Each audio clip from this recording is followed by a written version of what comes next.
What is up, Nets fans? Welcome to the Brooklyn Buzz, presented by OTG Basketball. I'm your host, Nick Fay. With me, as always, Jack Manuell, and we got some actual breaking news today. What's up, Jack? Funny story, Nick. When I got the notification about the trade yesterday, I was playing 2K as the Nets, and I was versing, guess who? The Nuggets. The Omened. Denver Nuggets. Omened. Jack is definitely playing some things out there. Every time we drop a show, it feels like there's some news that happens right after, so maybe something will happen after this, but it was a pretty big trade. It's technically two different trades, but we'll look at it as one. The Nets received Kenneth, Faried, Darrell, Arthur, Denver's 2019 first-round pick protected 1 through 12, Denver's 2020 second-round pick unprotected, and then also Portland's 2020 second-round pick 31 to 55 protected. They sent out Jeremy Lin, 2025 second-round pick, the rights to swap 2023 second-round picks with Atlanta, as well as Isaia Whitehead. But, Jack, initial reactions when you saw the trade? I mean, I was upset because I remember on yesterday's pod, I literally talked about the possibility of Lin being traded and, losing the credibility of my Nets number team. And I was like, man, I'm going to get the Nick Fay curse. And lo and behold, it happened. But yeah, there was a right initial feeling of upset. I'm like, damn, Jim Lin's an awesome guy, great glue guy, great leadership guy. But then when you sort of look at it as a whole, and Nets Twitter as a whole and Twitter in general was just praising Sean Marks like no other. And he deserved it, absolutely. I think that he needs to be heralded for all the moves that he's made over the past 2 years and such. But that was just an awesome move. Yeah, it definitely reminds you a little bit of the Amari Carroll deal from last year, getting the first-round pick, the second-round pick. Obviously, Jeremy Lin has only played 37 games for the Nets in 2 years. Injuries have really hurt that. Isaia Whitehead, there really wasn't a role for him with the Nets, and he'll be waived by the Nuggets. So like you said, I mean, initial reaction, you feel bad for Lin, but it's another great move for Sean Marks. Adding a draft pick, a first-round pick and a second-round pick. Now going to next season, they're going to have their own pick, and now the Nuggets pick, and it's protected 1 through 12. And, I mean, the Nuggets, I would say, are likely to make the playoffs, especially after signing Isaiah Thomas, but I don't think they'll be a high seed, so it could end up being another solid pick too. I mean, if you look at this year's pick, they had pick 14. That'd be a pretty decent pick. Obviously, early talks are this year's draft or next year's draft, sorry, is going to be a little bit weaker. But obviously, it's such early days.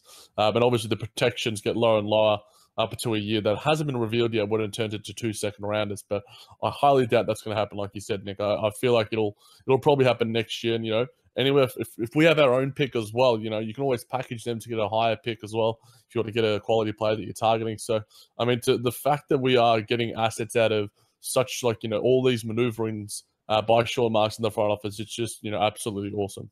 We're slowly building a treasure chest, something that the Celtics have done with our picks. Now we have some nice young players in D'Angelo, Karis LeVert, Rondé, Spencer, Jared Allen, the guys we drafted this year, Musa. And now we have a first-round pick of our own, a first-round pick of Denver. Now we're possible trade, people out there. We can make moves. We'll talk about that a little bit later. But let's talk about the impact that Faried and Arthur can have. First, we'll start with Faried, who there was some question if he would be bought out, but he just posted on Instagram, and it looks like he'll be in Brooklyn. He said be ready for him. So what are you expecting from Kenneth Faried, a guy who was on the USA team and had a really big summer a few years ago, and then he kind of just fell out of Denver's front court rotation?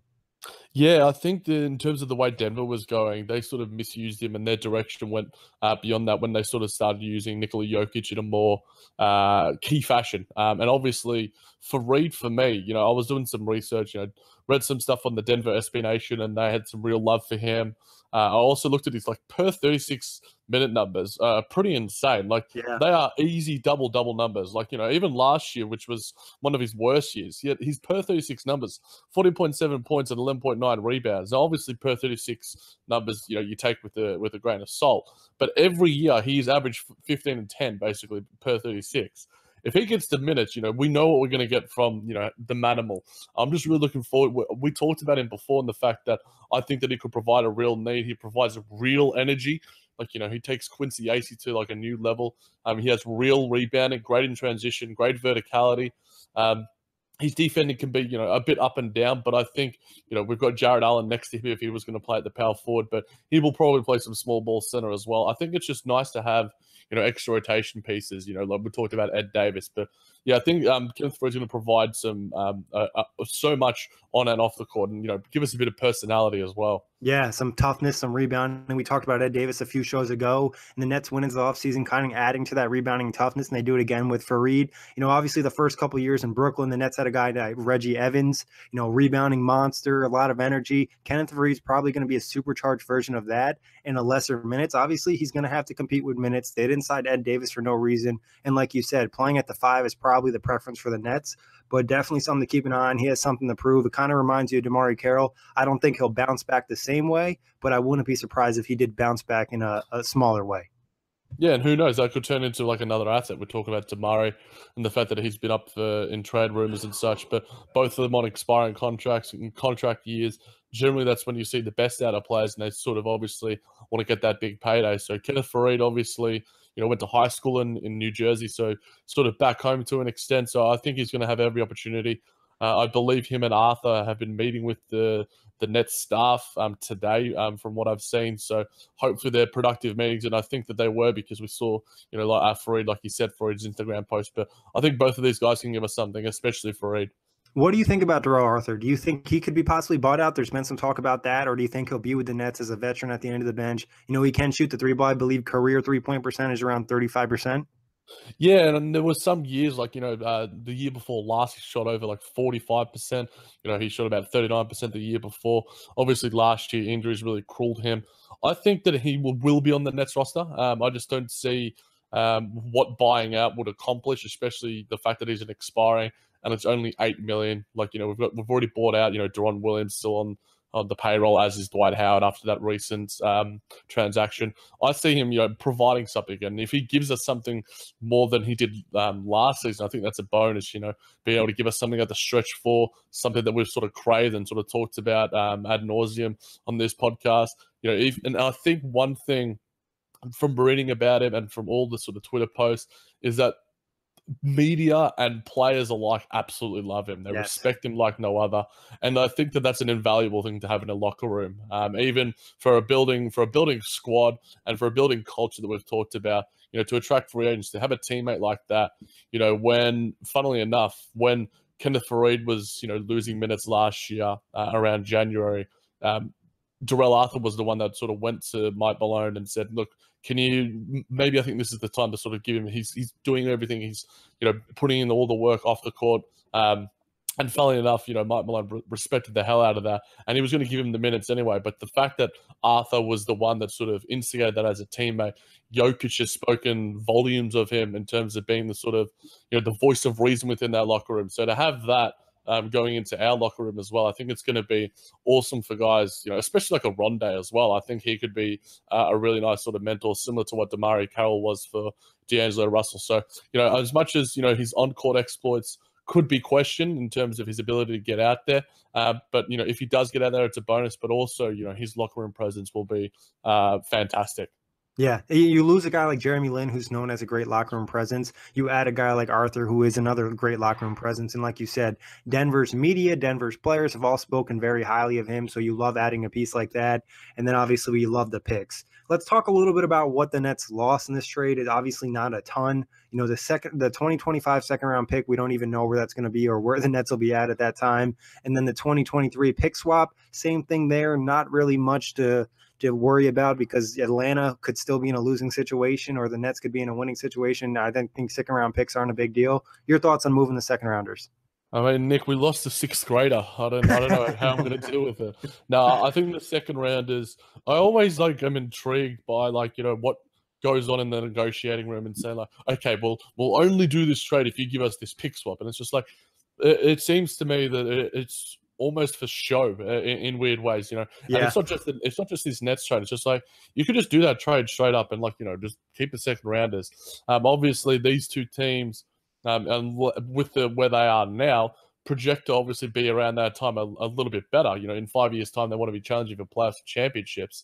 So it's almost like these second rounders are almost meaningless. But at the same time, second rounders can turn into gold occasionally. We saw, Isaiah Thomas, Draymond Green, all these sort of guys. But yeah, for me, the second rounders essentially mean nothing. Yeah, especially when you're a team like Brooklyn and you are willing to spend money, they can buy picks if it's necessary, especially late picks like those probably project to be. So, and then obviously losing Jeremy Lin, we kind of talked about a little bit before, Lin was one of the first, I guess, I want to say bigger free agents to sign with Brooklyn. He wanted to be here. He wanted to help set the culture. Him and Kenny had a great relationship, and he honestly helped the franchise. Last season he missed all but 25 minutes, but the year before when he did play, even though he missed majority of the season, he was very helpful in terms of helping them build that culture and have shots at winning games. Yeah, and I'm not going to say anything bad about Jeremy Lin. I mean, you really can't. Health was probably his number one issue over his time in Brooklyn, and for me, it was sort of sad to not see him reach his potential and sort of be able to and this season I was sort of, had an element of an excitement about him sort of being able to produce on the court and to get healthy. But, like we mentioned on the last pod, that was sort of, still go listen to that, guys, because there was plenty of useful information on it. And also it's fun to reflect on. But the fact was, I was hopeful to see him, get healthy and stuff. But at the same time, the rumors going around where he was barely able to do 5-on-5 contact at the same time. So, while also the fact that it would have been nice to see him reach his potential, there were still question marks about that going into this season. And it also relieves our sort of point guard glut that we've been talking about on all the different pods from here to Full Access Hoops. Yeah, definitely. I think it helps in that area and Jeremy Lin, like you said, there was some concern that he might not even be ready for training camp. Obviously he got injured in the first game of the season, a lot of recovery time. He's a guy who's dealt with injuries, numerous injuries. So, and then obviously, like you said, we have a lot of guards. D'Angelo is going to be that lead guard. It seems like more and more likely every single day the Nets are buying him being that star. Nets still, he just dropped a piece on that. It's great. As well, obviously, Spencer Dinwiddie, a big season. He's definitely looking like your backup guard. And then you got Karis LeVert, whose probably best skill set is playmaking. So now you have all three of these guys, and then you have to try to throw in Lin, who probably is not going to get better. He's not going to reach a higher peak at this point in his career with all the injuries. They kind of wanted to invest in the young guys and make sure they got the proper minutes and didn't want to cause any problems. If Lin's playing great and, the other guy's struggling, Kenny might play him and it kind of hurts the development a touch. And now they don't have to worry about that issue at all. Yeah, and I think the number one thing that, like I mentioned at the start of the pod, that sort of hurt me in the feels a little bit was because, he was at Summer League supporting the guys sitting next to D'Lo. And, he was just an awesome teammate. And the fact that, he was being told, look, I haven't heard anything about these rumors and such. But obviously those rumors were linked to the Carmelo Anthony trade, which thank God didn't happen. And we sort of worked wonders in this Denver trade and Atlanta trade. So hopefully he was kept informed by his agent and Sean Marks about the process. I can't see this being a blindsided move. Obviously, Jeremy probably would have had a bit more to say. Some more may come out. Obviously, he's had a few Instagram posts and Twitter posts and stuff. But, he showed nothing but love. Isaiah Whitehead showed nothing but love for Brooklyn, his hometown. That was really awesome to see. Yeah, you feel a little bit bad for Whitehead, too. Yeah, I'm hoping he's on to bigger and better things. He's going to make an impact. I really do hope so. Brian Fonseca, who put on Twitter, he got a text from a source close to Isaiah Whitehead, said being in Brooklyn meant everything to him. So the fact that he was able to, get something out of Brooklyn, hopefully, he had some really nice moments. Not just, we talked about him on some game recaps in the buzz during the year, and he gave us something when we did have those injuries to our guards. I think you can give something to a roster, if you're willing to take a flyer on someone in terms of, some guys outside of China or guys in the G League. I think Isaiah Whitehead is more than worth that.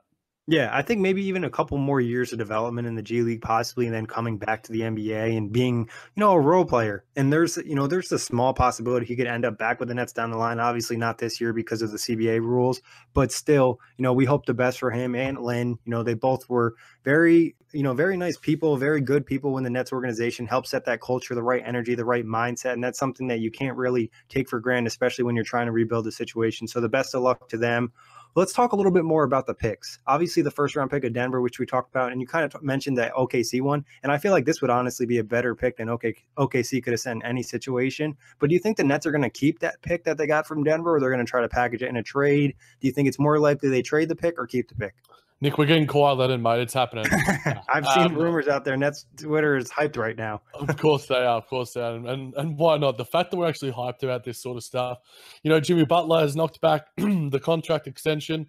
For some reason, they're offering him less than Andrew Wiggins, which bewilders me.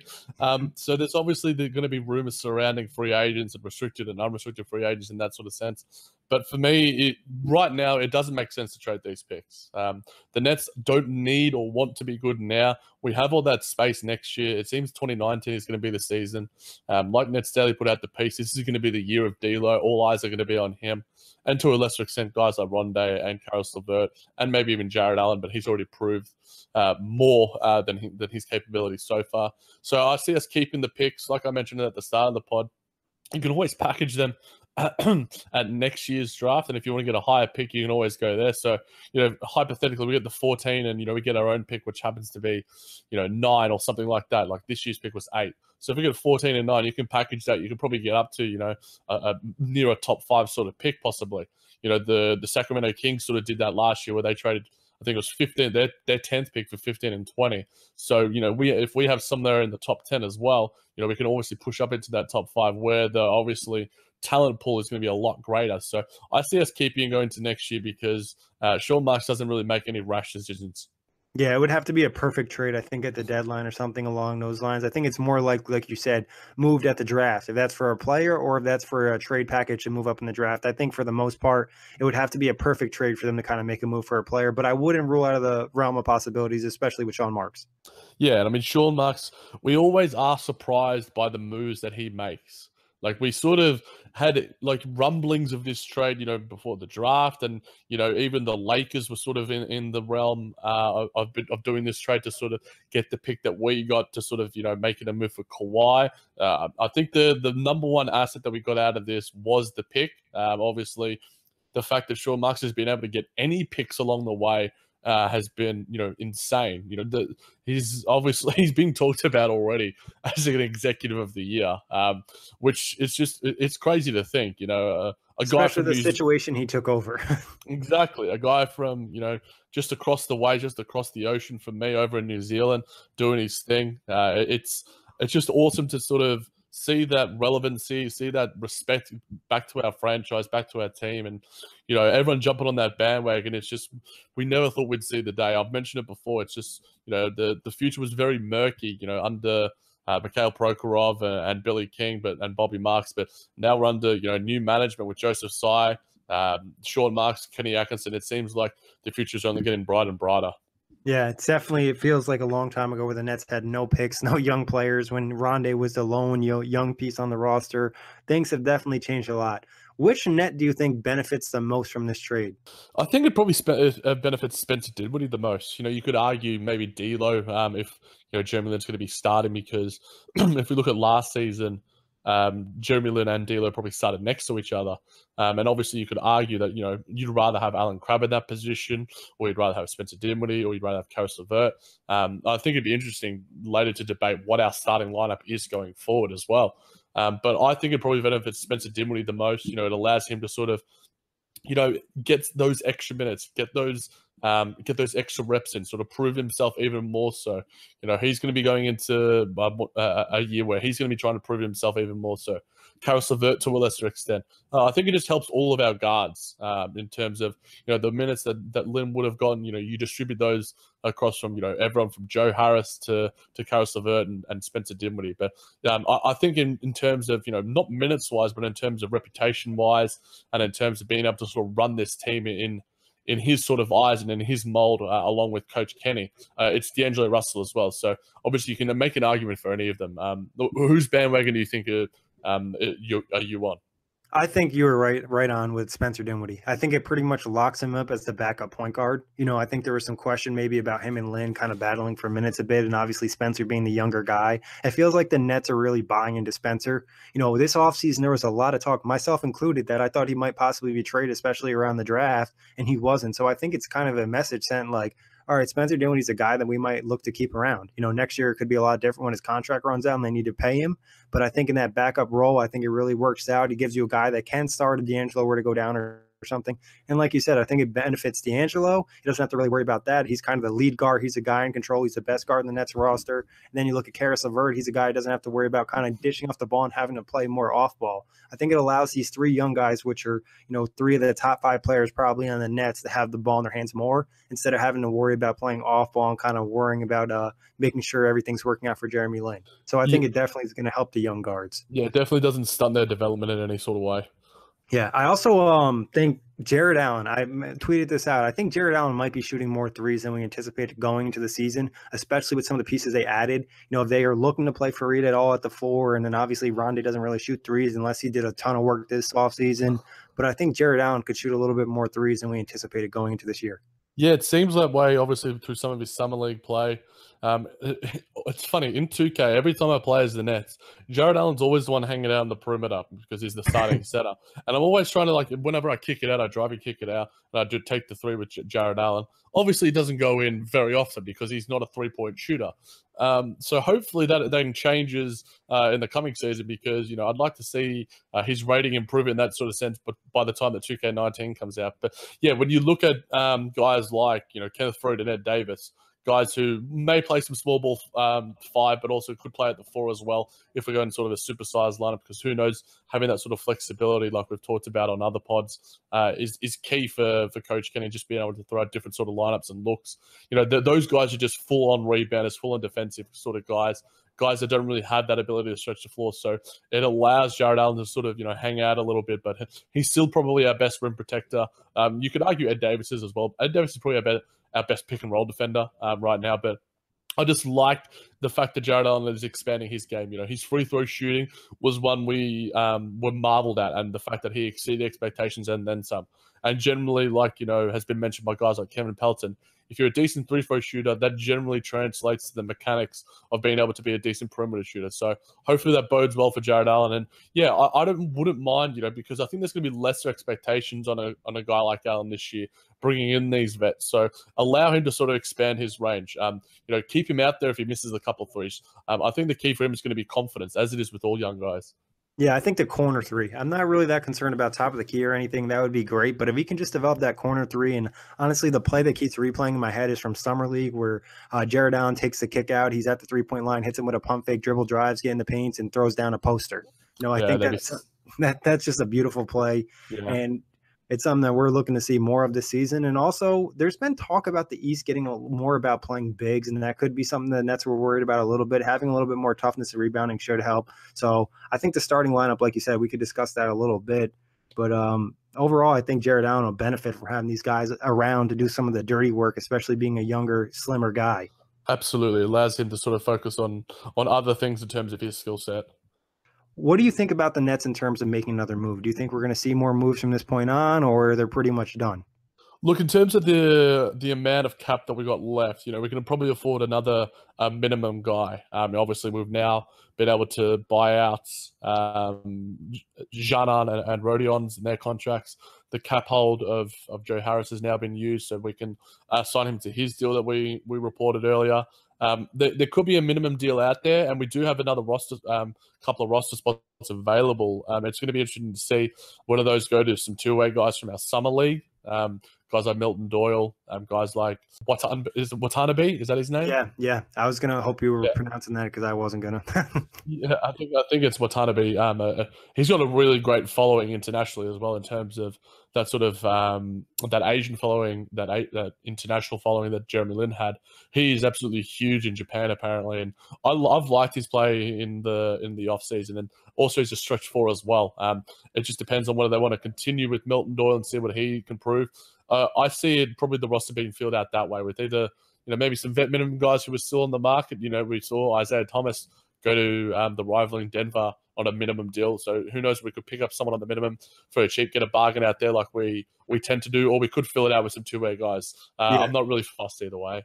Yeah, I agree. I think I'm just not a big fuss. I think the guys you mentioned, probably like Milton Doyle and Wannabe, will probably be two-way contracts. I wouldn't be surprised if they went after like a veteran point guard, somebody for the end of the bench just to have around. Obviously, Jose Calderon already signed, but somebody along those lines, maybe like a Jameer Nelson, or just somebody that they could have just in case and kind of help the young guys, kind of mentor them a little bit.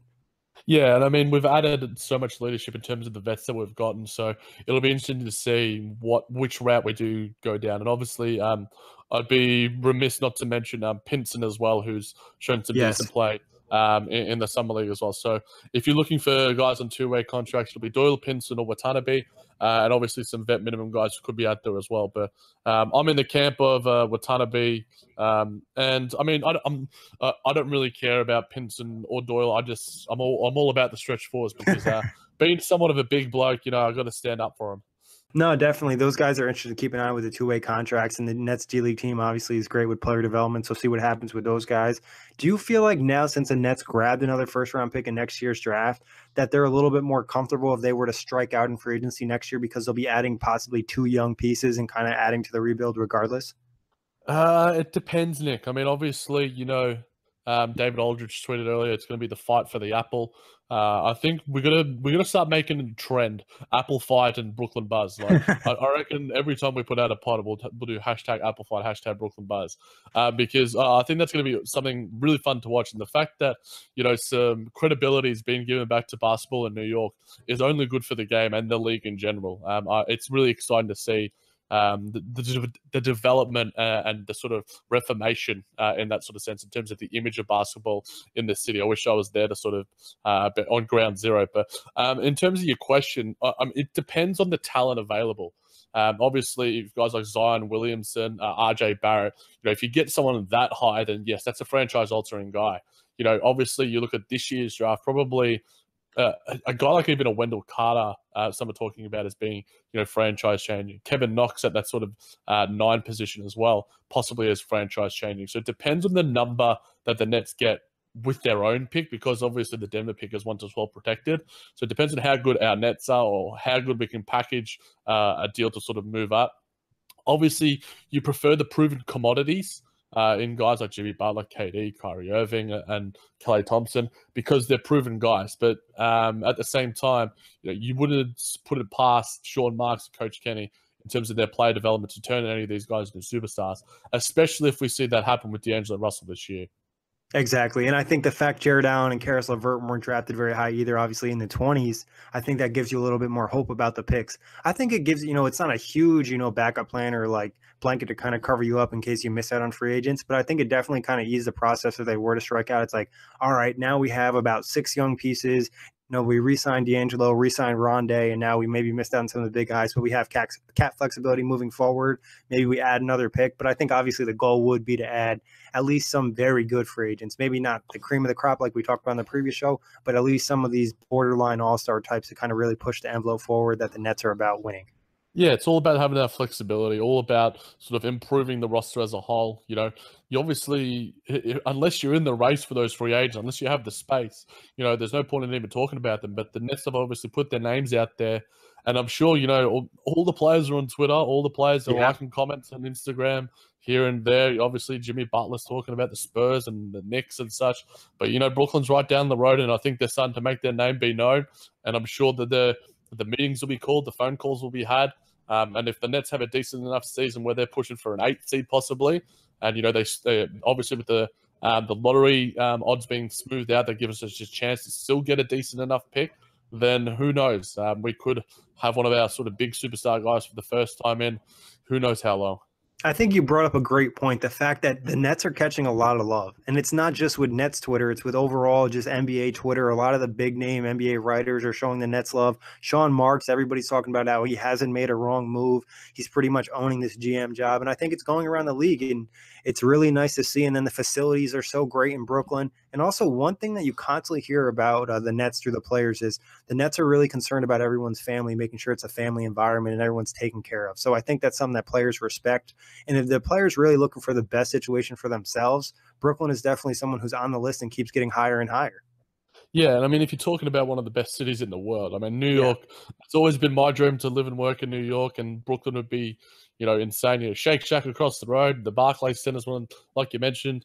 Barclays Center is one of the best stadiums in the league, and, our training facilities are the best, if not the best. There are other teams that sort of get talked about here and there, but for me, the Nets are far and above. Janan marveled at it when he was sort of in for the press conference and he was signing.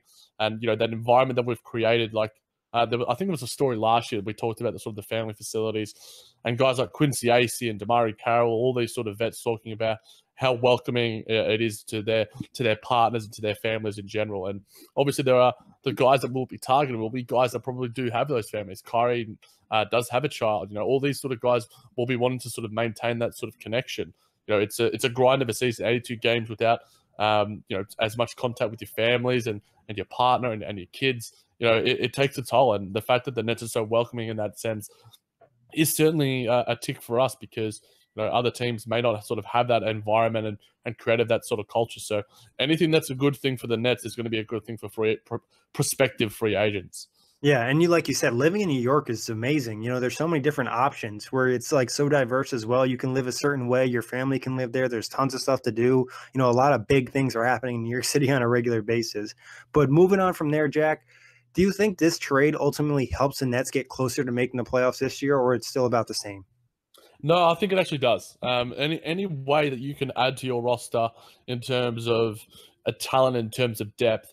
You know, if you're arguing, was Jeremy Lin going to add more than Kenneth, Faried, or Darrell Arthur? It's sort of null and void. I think, you know, adding that extra play like a Darrell Arthur gives us the possibility, you know, in terms of at that 4 position, that we could have, you know, some extra play. You know, Jeremy Lin may have been better in terms of his talent and in terms of his production than guys that we just mentioned, and even in some of our other guards. But I think it probably brings us that little bit closer. Like, you know, if you're going into the ESPN trade machine and probably do that trade, it'd be interesting to see how many wins up and down the two teams go. But for me, I think it adds to us. And I think, you know, adding a guy like Faried alongside, you know, I think that was a weakness for us last year in rebounding, Yeah. has ultimately become a strength with, you know, guys like Ed Davis and Faried, who are absolutely beasts on the board. And you expect a lot of other guys to kind of step up in the rebounding department. It could be like the Nets are actually a really good rebounding team next year, depending on the lineups that Kenny goes with. But like you said, you know, losing Lin, he's a talented player, but the injury obviously is there. Was he going to get 100% even in, you know, 2018, or we weren't going to see 100% led to 2019? And like we talked about earlier, the young guards are there, and most of them, I would say, have a higher ceiling than Lin does. And the Nets needed more help in the front court, and they add Faried and Arthur. You know, even if the guys don't play a lot, like you said, they're going to have nice depth on this roster. It just feels like the Nets roster is filling out with a whole bunch of at least pretty good to solid players. You know, they might not have any of these big name stars, but there's decent players at every position. Yeah, right now we have 13 playable. Like, you could argue that Musa and Karaksa are two probably least playable guys in terms of but they obviously have the talent. It's just that they're not necessarily NBA ready. Yeah, like league level. Yeah, but to have that depth, you know, we've talked about how injuries have haunted us over the past sort of couple of years since we've been doing the pod, and even before that. To have that depth now, it's just like, you know, you've got a guy who goes down, you can plug someone right in that position. And because some of these guys are quite versatile, you know, Musa can play anywhere from 1 to 4. You know, Levert can play anywhere from 1 to 3. Obviously, Faried and Davis are 4 and 5s. So to have that depth now and that versatility, I think is going to be key in terms of not only roster rotation, but also in terms of injuries were to come. And they are. Yeah, there's nothing you can do. It's an 82-game season. You know, injuries are bound to happen regardless, as well as you're prepared or conditioned. But, Jack, you want to talk starting lineups? Give me your starting lineup on opening night right now. Obviously, a lot can change over the next few months, but if you had to make a pick right now. Yeah, I think nothing much changes from last year, Nick. I think I've got D'Lo at the 1, Alan Crabb at the 2, Damari at the 3, Rondo at the 4, and Jared Allen at the 5. I think Alan Crabb is set for a breakout at that starting position. I've got big things hoped for him. We've talked about D'Lo ad nauseum, and with good reason. It's going to be a very fascinating season for him. But, you know, low key, I'm expecting some big things for Alan Crabb. He's spoken to Summer League and some of the reporters saying, you know, he feels great the fact that he's healthy now and he can attack the season with full gusto. I'm ready for a big season from Alan Crabb at that starting position. And yeah, if not, you know, my boy Joe Harris is going to be breathing down his neck as well. Well, what would you say? You know, I agree. I think the starting lineup is most likely not going to change, but there obviously is always possibilities. If you had to pick one position where you think the change would come from last year. I mean, in terms of the depth that we have, the 4 position with Arthur and Kurux, you know, you could argue as well at the 3 with Musa. I think that Carroll and Hollis Jefferson are the guys that could probably change the most. I think Allen and Russell are probably the stalwarts there. Obviously, Allen could change in terms of his health and in terms of his durability, but now obviously being into his second season, that could change. So I think anywhere from 2 to 4, the 2 to 4 position, things could change because, Levert could start alongside Russell on nights. Same with Spencer Dinwiddie. So the flexibility, I think, other than the 1 and 5 position, I think that they're certainly still up for grabs somewhat. Yeah, I think I would agree. I think 1 and 5 are locked in. I would kind of think Carroll probably would be kind of close to locked in, just being one of the better two-way players Yeah, on the Nets, if not the yeah. best. And then the fact that he just kind of has like a knack for making the plays when needed, and he's kind of the leader on the floor. And like you said, at the 2 spot, I would not be surprised if Karis LeVert were to jump Allen Crabbe, but they might want to go with the spacing just because Crabbe's such a good three-point shooter. I think the three-point shot is definitely going to be an impact on how the lineups work out because we know Kenny loves his spacing. But obviously, when you have some elite guys, like when you have a lineup with Allen Crabbe and Joe Harris possibly out there at certain points together, it kind of allows you to play maybe somebody at the 4 and the 5 who can't shoot the 3 because they're just setting the mean picks on their perimeter and getting them open. So I think there's a lot of different options for Kenny, and it should be a fun season. Like, I wouldn't be surprised if we don't really have an idea about the rotations until maybe like a month or 2 or maybe 3 months into the season, just because there's so many different options. Yeah, do you think in terms of Coach Kenny, you mentioned him there, Nick, do you think that this changes his sort of system and his philosophy? Obviously, adding such 2 awesome rebounders, or does it sort of still turn into the sort of pace and space system, and guys like Ed Davis and Faried contribute to that, but in another way in terms of their offensive rebounding and getting us some extra looks? Because obviously you play towards what your personnel is, and obviously adding all these different pieces in, does it change what Coach Kenny's going to be looking at going into next season? I think, like you said, anytime you get new players, you kind of make some adjustments, but I think overall it's still going to be the same system. And I think Faried and Ed Davis can set you some nice picks. They're not going to shoot threes, but we talked about Jared Allen adding to that three-point shot. Rondé's talked about knowing that he needs to add the three-point shot, so that could be a big boost for him. And also, when you shoot a lot of threes, there tends to be a lot of offensive rebounds, and having 2 monsters on the board like Faried and Ed Davis should just add to that department. So I think it kind of is going to be like a plus. Like, thinking about it all the time, you're like, all right, well, these guys can't shoot. How are they going to help the Nets in the system they run? Well, they can set good picks and they can rebound offensive boards. So that's going to be a big plus for the Nets in an area where they probably didn't have it last year. And they're probably hoping like a guy like Moskoff would do it. And obviously that didn't work out at all. Yeah, I think offensive rebounding in today's game, you look at guys like Steven Adams and the extra looks that he gives his squad, Andre Drummond as well. I think that it's becoming a premium to an extent. Like if you're going up against guys like the Golden State Warriors, where they're it's sort of a weakness for them in terms of their rebounding. Obviously, they could make some. Obviously, getting DeMarcus Cousins changes that just a little bit. But I think that you work with what you got, and if you've got some great offensive rebounders, then jack it up, and then don't be afraid to see a guy like Ed Davis and Kenneth Faried, get some monster putbacks. I'm expecting some highlights from the Manuell this year, and I think getting those extra looks is only going to be positive for us. And I'm really confident with this roster rotation and this depth that we have. We can see moments from Janan as well being able to space the floor as well. I think that there's so much versatility to us now. Last year, there were just nights where, when we lost Rondé and Karras for that period, towards the All-Star break and just post it, we looked super weak. And now when you look right now, if he's out, then you plug in a guy like a Darrell Arthur. If Levert's out, you plug in a guy like a Musa. It's just like we have these ready-made replacements. Whereas last year we just had that lack of depth. We traded Trevor Booker, obviously with good reason to get that pick. Jahlil Okafor showed barely anything, and there was a real lack of depth. And what you want is to have guys that are ready to sort of just step in when needed. And I think Coach Kenny has got that now. And I think if he creates a cohesive system and where everyone buys into it and everyone knows their role, which I'm confident of, I think that it's going to be gangbusters going into next year. And what we talked about too is just a touch on Faried. I'm really excited, like you said. I think there'll be some highlight plays. He's definitely a guy that likes to get out and run too, so you can see a little bit more fast breaks from the Nets, where I think that's always a great area for a young team to kind of build up energy and confidence. But we mentioned, the Nets being a little bit fatigued during the year when Rondé and Karras were out and missing some pieces and having to play, Milton Doyle or James Webb III, guys who aren't NBA-ready players. And now having depth is definitely going to help the squad, and I think they can play at a higher level of energy, knowing that they have somebody to back them up and come in. And like we said, having, pretty decent to solid players, Kenny's not going to mind, mixing up the minutes a little bit more. Somebody might play less minutes, but he's going to be fresher. And now we have a guy who's coming in who's not a lot worse than the guy who was starting. So it feels a lot better overall for the team. Yeah, the pace, I think one thing is when we look good when we, get out in transition, that pace and space system.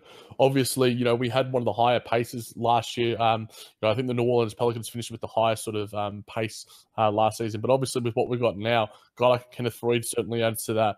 Guys like Janan Musa as well. I think that the pace and space system is, and because we have that depth now, like you said, the minute distribution, Coach Kenny doesn't necessarily have to worry about that.